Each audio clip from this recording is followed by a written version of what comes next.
Iyi ni radio BBC gahuza miryango ivugira i Londres kuri metero 19, 25, 31 na 41. Ivugira ku mirongo ya FM mu karere k'ibiyaga bigari no kuri interineti kuri bbcgahuza.com.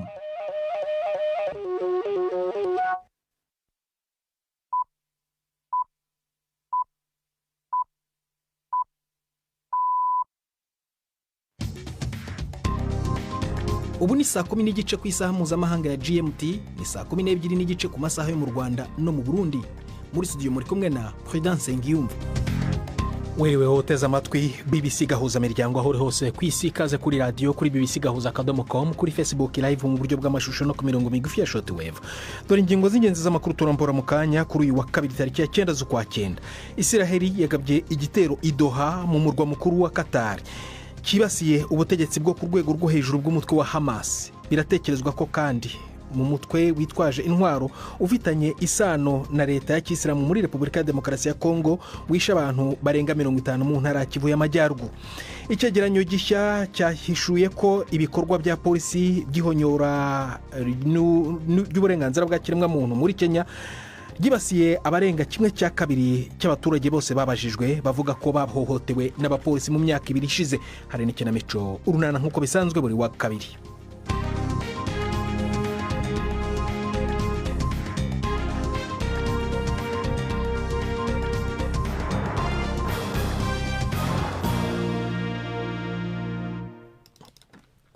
Isiraheli yagabye igitero i Doha mu murwa mukuru wa Qatar kibasiye ubutegetsi bwo ku rwego rwo hejuru bwa Hamas. Biravugwa ko bari mu nama baganira ku mushinga w'amasezerano y'agahenge i Gaza. Biragatangazwa ko Kariri Al-Haya, umuyobozi w'uyu mutwe no wari uhagarariye ibiganiro muri iyi nama bari mu bibasiwe. Ariko hari amakuru avuguruzanya yo kumenya niba hari abapfuye. Ibintu biturika byinshi byumvikaniye mu karere ka Qatar hafi y'umujyi wa Doha. Amakuru ava i Doha aravuga ko habaye ibitero bigera ku 8 bitandukanye byateye imyotsi myinshi kuzamuka hejuru y'ikirere cy'umujyi.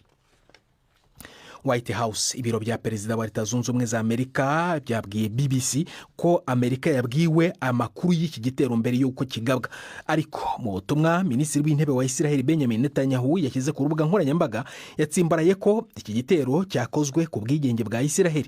Qatar yamaganye icyo gitero yise icy'ubuhubutsi n'ubugwari. Umunyamabanga mukuru wa Loni Antonio Guterres yavuze ko cyari igikorwa gitomoye cyo kuvogera ubusugire bw'igihugu. Arabia Saudite yagisobanuye nk'igikorwa kigize icyaha cy'ubugome. Turukiya yashinje Israel gahunda zigamije kwiyagura ndetse n'iterabwoba. Tujye mu karere k'ibiyaga bigari ku mupaka wa Gatumba, Burundi busangiye na Repubulika ya Demokarasi ya Kongo, aho abaturage basaba ko ibikorwa by'ubucuruzi ndetse n'uruva n'uruza rwabo bikomeza gutunganywa nyuma y'imvururu zari zimaze iminsi zivugwa hakurya muri Uvira. Mugenzi wacu Patrick Waso yanyerukiyeyo ajya kureba uko bimeze i Gatumba. Aho mu Gatumba hari hamaze iminsi 2 hadahita n'uyu munsi nta ruja n'uruza twari tumenyereye rwari ruhari, ariko wabona imodoka imwe ija canke iva i Uvira mu gihe hahora hatonze imirongo y'imodoka iva i Bujumbura ija kurondera igitoro hakurya muri Kongo. Hariyo n'abakongomani bake bariko bateza ibidodo bashaka kwinjira mu Burundi. Ku mupaka amakamyo yahora atwara ibidandazwa ntayo. Uyu munsi haboneka gusa ibikamyo 5 bisa n'ibitwara ibitoro vy'ishirahamwe Mbuzi Transport zari ku ruhande y'u Burundi ziraba muri Kongo. Hakurya y'ibarabara hakaboneka abagore bateka kwibarabara bariko bagaburira abahita, nabo nyene ntibari benshi. Abagendana ubumuga basanzwe bafasha mu kunguruza ibidandazwa nabo nyene ntibari benshi, kuko ntibari bazi ko uyu munsi yaza kuboneka gahengwe. Mugiye kuri uyu wa mbere hiri haravuga inkoho nkuko bavyemeza. Hari haze indwi yose tutajaho ku mupaka kubera ingwana yabo muri Kongo. Hari umugenerale hajya abagenerale ngo barunko na president we bamurungitse ngaha muri Uvira. Rero inyanduruko kugira ngo ibintu bibe nabi abanyagihugu ngo baramwanse baca bamuzana bamuzanye ngaho shavuga ati aha nawe ugomba kuhatanga ko watanze goma gukundira ko korera ngaho baca batangura imyerekano nicabugara amabarabara nta modoka nta mabajaji kuvuga abantu baguma biyugaraniye mu nzu muri Kongo. Abarundi bakorera ku mupaka bagasaba abashamiranye muri Kongo kumvikana kugira ngo imirimo yabo ibandanye kuko ngo babeshejweho n'uwo mupaka bakaza kurangura abakongomani kugira nabwe turonka akazi kandi dusanga dukora ku mupaka bayabazare nico basaba nuko nyene bagenda baracuresha abantu bagenda baraducuresha nyene bakaduhagarika isabira nyene cyo kujya nabone je no basaba ko bokumvikana bakakura ikibazo mu nzira kugire abantu nyene bayi migiranire y'u Burundi na Kongo igumeho no kuvuga turonka akazi kubera abakongomani umva bataje kurangura natwe akazi kabagahagaze ubuzima bwabo buhagaze no kuvuga guhera saa 6 uyu munsi niho batanguye kureka abantu barakora ariko urumva ko hariho abatari bavyiteze nta muvuma nibaza ko akazi nyazina kazotangura ejo ngo hajejwe intwaro n'umutekano nosaba nko mwaka karere kacu ko bokumvikana nk'akaroro nk'aha Kongo dusangwe duhana imbibe ko bokumvikana canke nka president w'u Burundi na Kongo kwanza baravugana ko bovugana kugira ngo umutekano w'imipaka ugende neza. Uruhagarara go ngaho iuvira gwandurutse ku banyagihugu bamwe n'imigwi y'abasivile ifashe urugamba leta ya Kongo izwi nka Wazalendo banka umujenerali w'umunyamulenge Olivier Gasita Mukondo kuza gukorera muri ako karere bivugwa ko agahengo ko kuri uyu munsi ko bakavuye ku biganiro biriko biraba ngo impande zose zumvikane. Patrick Waso mu Gatumba. Urukiko mpuzamahanga mpanabyaha rwa ICC rwatangije iburanisha ry'ibyaha by'intambara biregwa umuyobozi w'inyeshyamba muri Uganda uhigwa n'ubucamanza Joseph Kony. Ni ku nshuro ya mbere bibayeho ko ibyaha biburanishwa uregwa atari mu rukiko. Kony ashinjwa ibyaha by'intambara 9 n'ibyaha byose inyokomuntu biri mu bwicanyi, gufata ku ngufu ndetse n'ubushimusi no kwinjiza abana mu gisirikare cy'inyeshyamba kizizwe nka Lord's Resistance Army ku gahato. Abanyamategeko bizera ko ibi bishobora gutanga urugero ku bandi banyabyaha bashakishwa bigoye ko batabwa muri yombi nka perezida w'Uburusiya Putin na minisitiri w'intebe wa Israel Benjamin Netanyahu. Urugereko rw'urukiko rukuru rukorera i Nyanza mu majyepfo y'u Rwanda rwasabye kuvugana n'umuryango wa Murekezi Vincent uregwa ibyaha bya jenoside.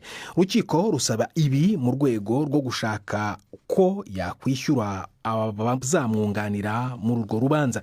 Murekezi Vincent yajuririye igihano cy'igifungo cya burundu yakatiwe n'urukiko rwisumbuye rwa Huye nyuma yo kumuhamya ibyaha bya jenoside, we ahakana. Murekezi wari umucuruzi muri Malawi yoherejwe mu Rwanda n'icyo gihugu muri 2019 gukurikiranwa ku byaha ashinjwa. Inkuru ya Yves Bucyana wari mu rukiko. Mu rukiko kuri uyu wa kabiri Murekezi Vincent yabwiye urukiko ko kuva mu kwezi kwa gatanu atarongera kuvugana n'umuryango we kandi ko bimuteye imbogamizi yo kutabona amafaranga cyane cyane yo kwishyura abazamwunganira muri uru rubanza. Avuga kandi ko kutabasha kuvugana n'umuryango we bituma atabona amafaranga yo kwivuza diabete na prostate yavuze ko arwaye. Urubanza rwe rwagombaga gutangira kuburanishwa mu mizi uyu munsi nyuma y'uko urukiko rumuhaye igihe cy'amezi 3 mu mpera z'ukwezi kwa gatanu.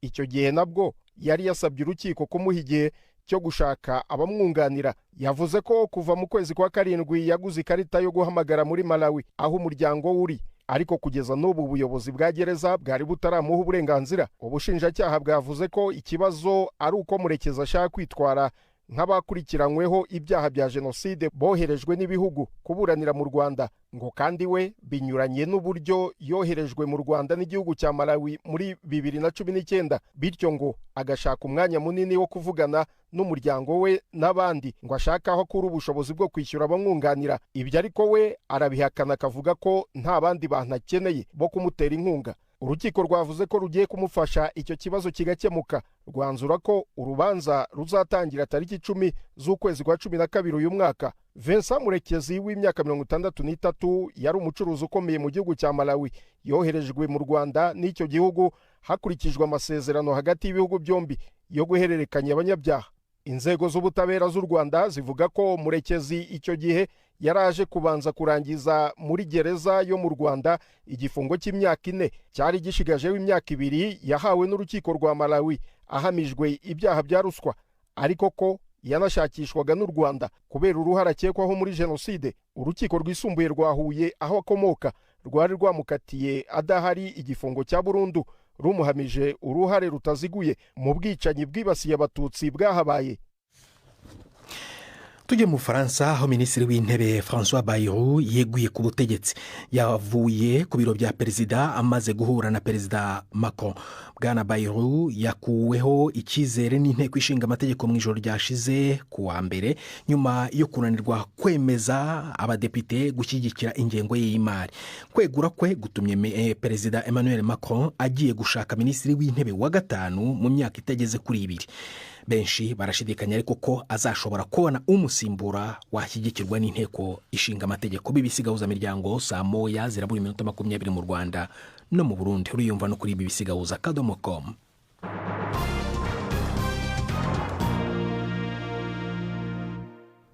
tujye muri Repubulika ya Demokarasi ya Kongo aho bitekerezwa ku mutwe witwaje intwaro ufitanye isano na leta ya Kisilamu Islamic State wishe abantu barenga 50 mu ntara Kivu y'Amajyaruguru. inkuru ya Anisoy murayumva mu ijwi rya Prime Ndikomagenge.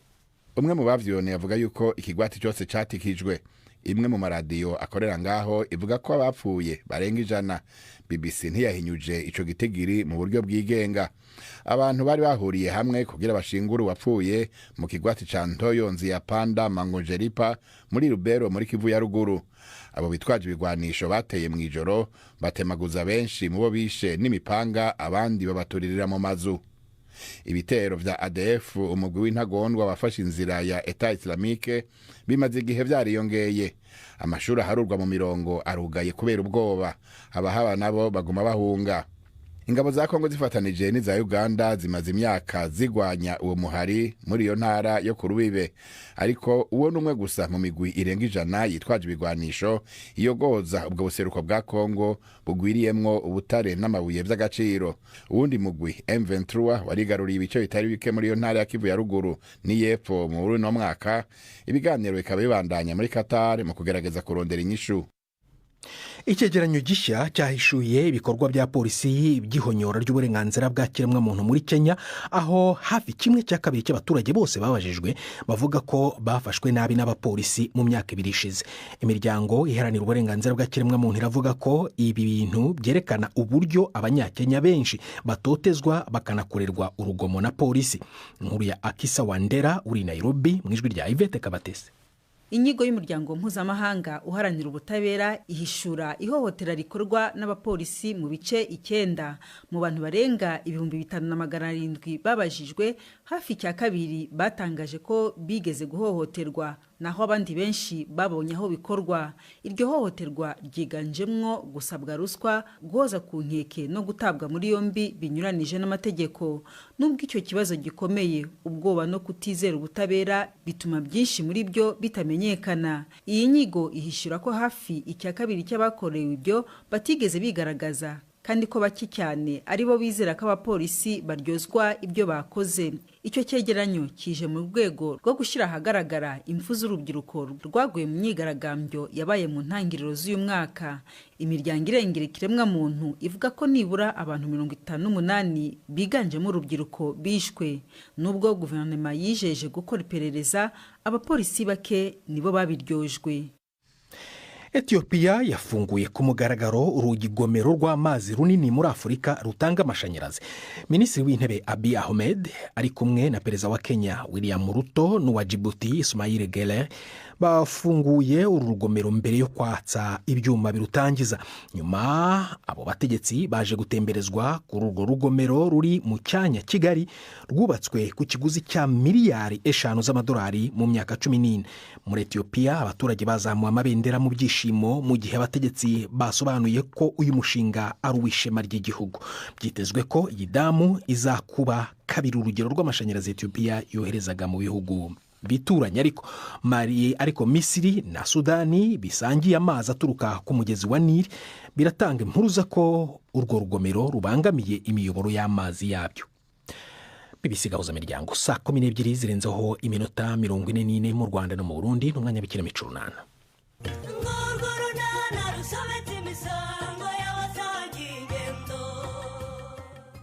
imyiteguro yo kurarimbanyije kwa Karemera ariko ntibiboroheye. hagati aho kwa Pascal mu marira n'agahinda kenshi. n'urunana si igihe nakomangiye wari ugisinziriye Kareme?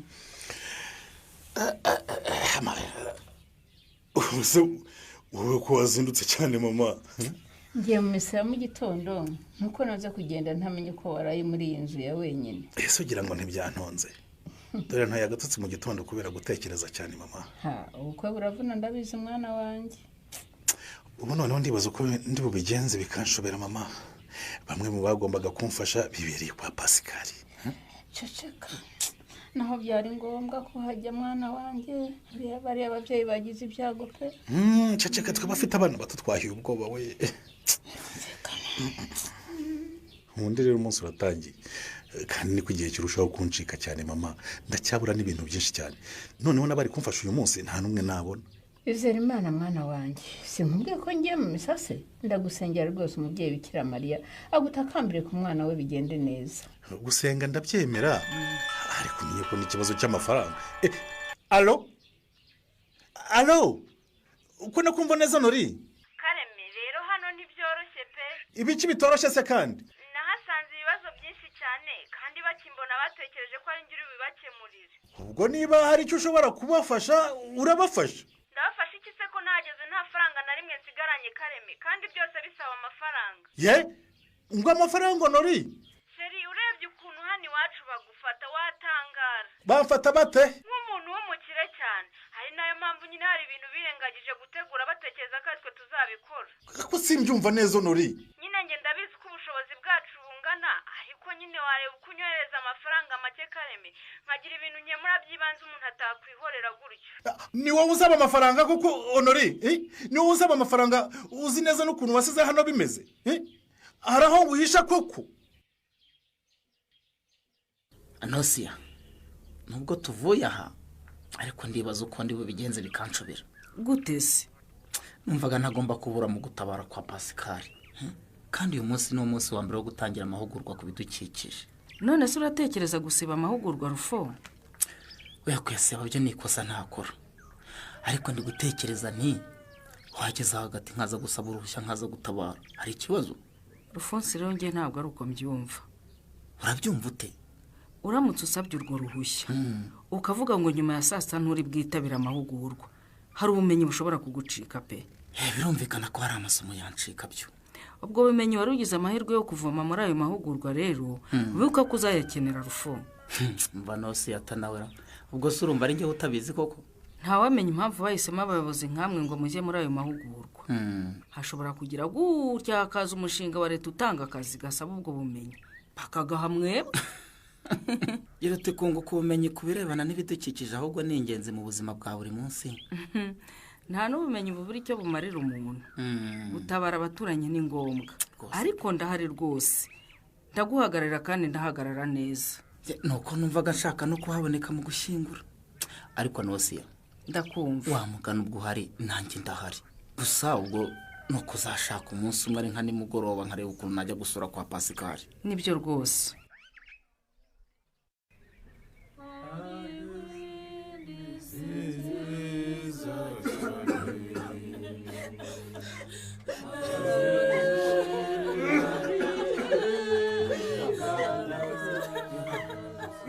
Mutuze ndasaba ko mwagabanya iyo ndirimbo kandi tukagereza kwihutisha gahunda kugira ngo rwose tujye gushyingura. Nkaba rero ngira ngo sabe umubyeyi wajya kwigendera Pascal atambuke aze hano imbere agira icyo avuga ku buzima bw'uyu mwana umumararongo bigeze none. Umwana wanjye yamaze kwitwanya kwigendera. Rero umwana wacu mu mararungu yari yaravutse mu kwezi kwa mbere mu mwaka ushize wa 2024. Kibondo rwose. Yari umwana mwiza twese rwose aha mu rugo. Ari ababyeyi be twebwe yewe n'abavandimwe be rwose twamukundaga cyane. Ndagira ngo mvuge ku burwayi bw'umwana wacu. Mu by'ukuri uko byagenze umwana wacu mu mararungu yafashwe n'uburwayi budasobanutse rwose. Mu munsi umwe gusa yaraducitse. Umwana yari yaraye ari muzima mu gitondo afatwa no gucisha hasi no hejuru. Uko umunsi wagiye ukura byagiye birushaho kuba bibi. Yaraye atyo rero bukeye bwaho twihutiye kumugeza ku kigo nderabuzima, aho ntibatindiganya rwose bahise bamuha ubufasha bw'ibanze bahita batwohereza ku bitaro. Tukigerayo nabo bamwakiriye vuba vuba rwose batangira kumuvura, ariko mu isaha imwe umwana birarangira.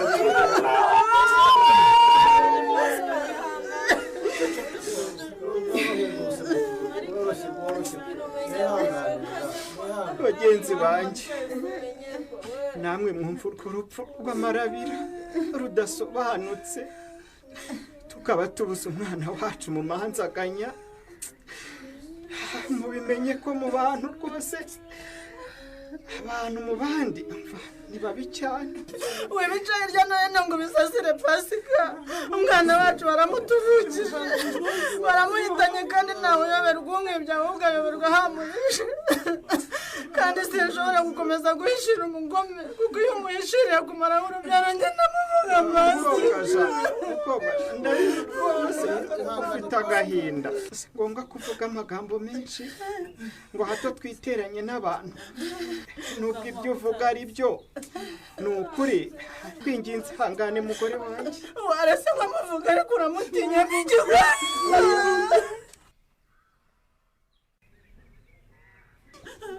Rero ndagira ngo ngire icyo mvuga nk'umuturanyi wo kwa Pascal, navuge nk'umuganga wakiriye umwana wabo bamugejeje ku kigo nderabuzima. Pascal na mukobwa Jana ndabyumva murababaye cyane, mwabuze umwana wanyu mwibyariye, ariko munyihanganire nkosora ibyo mumaze kuvuga, hatagira n'utahagira uwatunga urutoki. Umumararungu ntiyazize amarozi, rwose ntawamurozi. Mureke nkomeze mbabwire. Mureke twumvikane. Nta mubyeyi udakunda umwana we. Turabizi ko umumararungu mwamukundaga, uretse namwe natwe abaturanyi twamukundaga. Umwana muto umumararungu yarataruzuza n'imyaka 2, kandi njye na Nonsi atatuzi ko akenshi twagiye tubwira ababyeyi gukurikirana imikurire y'umwana, nuko agomba kwitabwaho kenshi cyane. Nukuri hari ubutumwa budakunze kuvugirwa ahantu nka hano, ariko munyihanganiye mbutange ku nyungu z'abandi bana tutifuza ko babura ubuzima nk'umumararungu. Ni kenshi tubwira ababyeyi tuti, mubyeyi umwana ukigaragaza kimwe mu bimenyetso by'uburwayi, mwihutishirize ku mujyanama w'ubuzima, amuvure cyangwa se ajye ku kigo nderabuzima. None se babyeyi beza muri hano, umwana yakwirirwa rukagahitwa umunsi wose, ukamurana ijoro ryose ari uko ameze, ukumva ko wamugeza kwa muganga yanegekaye, abaganga twabikoraho iki?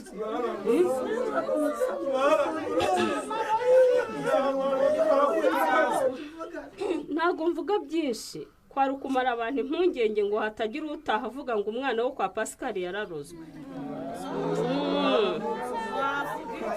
Siko byagenze, umwana yazize indwara izwi kwa muganga bari kuvura iyo avurirwa igihe. Iyo yitabwaho iyo ndwara ntimusangane intege nke z'umubiri.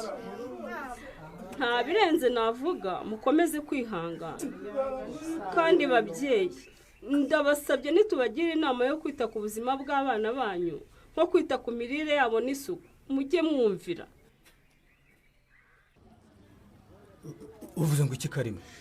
Ubwo se icyo utumva ni iki nk'umuntu mugenzi wanjye koko? Nuko bimeze nyine, imyendura y'impa ibindi tuzabireba nyuma. Ubwo si ngo watuvugane nk'iye kuko wama Karime? Indangamuntu yanjye ndayigusigira, ariko rwose tugakure. Indangamuntu yawe sinayishyura inzu nkoreramo, nzayitangaho umusoro se, nzayihahishiriza abana banjye se, nzayikoresha iki?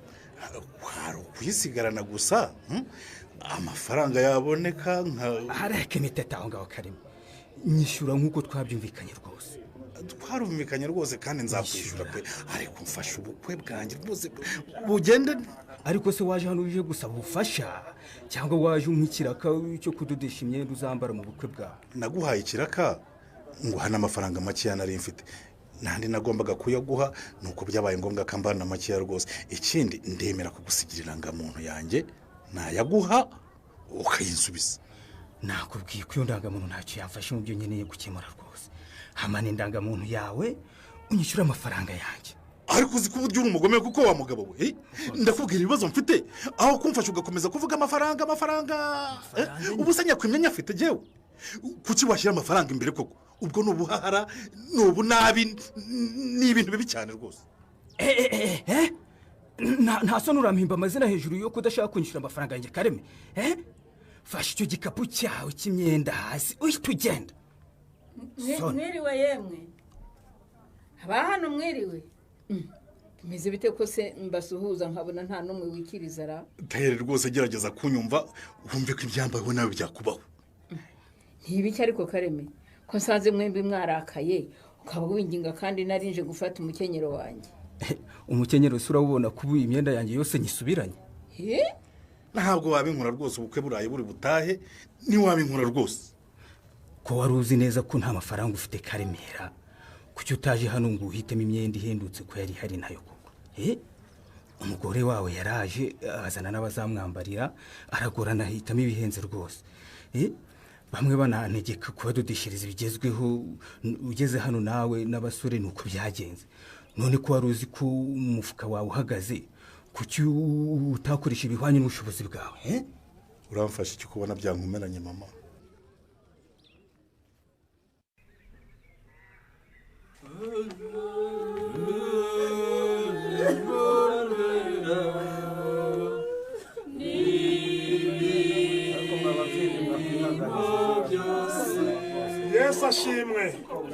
Yesu ashimwe bavandimwe.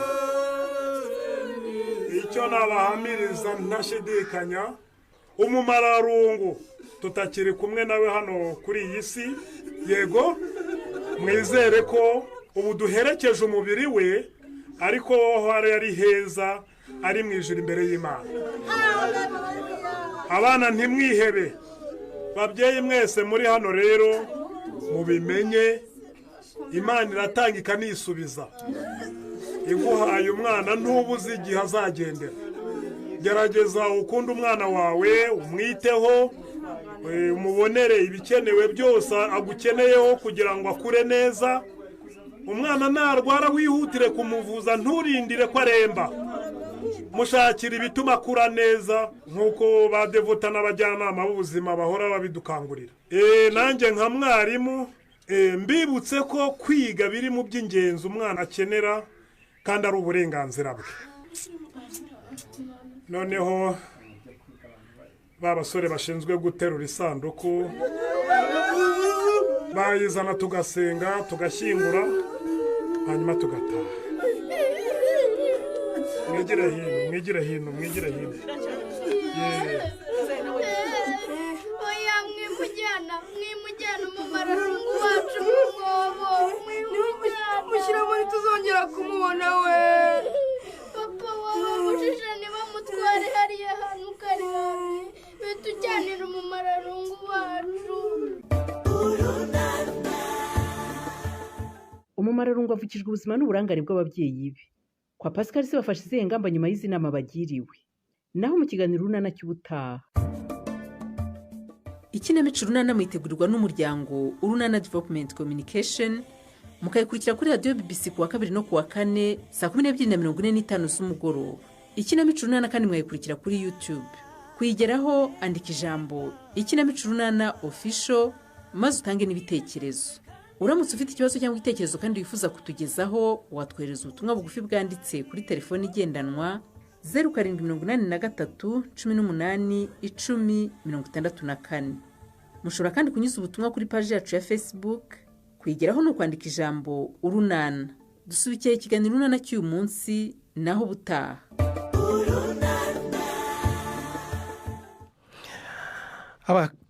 bagenzi bacu mu ikinamico urunana nibo batugejeje ku musozo w'ibiganiro byacu rero byo kuri uyu wa 2. gusa mbere kuva muri studio nakubwira ko Israeli yemeje ko yagabye igitero i Doha mu murwa mukuru wa Qatar kibasiye abayobozi bakuru b'umutwe wa Hamas, ariko kugeza ubu ntago biramenyekana neza niba hari abishwe cyangwa se bakomeretse. aya makuru ushobora kongera kuyasanga kuri bbc.gahuza.com. twafashijwe na Derek Clark ku buhanga bw'ibyuma kugira ngo amajwi akugeraho ameze neza. Agenda Prudence Nyumva akoze guhitamo BBC gahuza miryango kuri uyu mugoroba na hejo.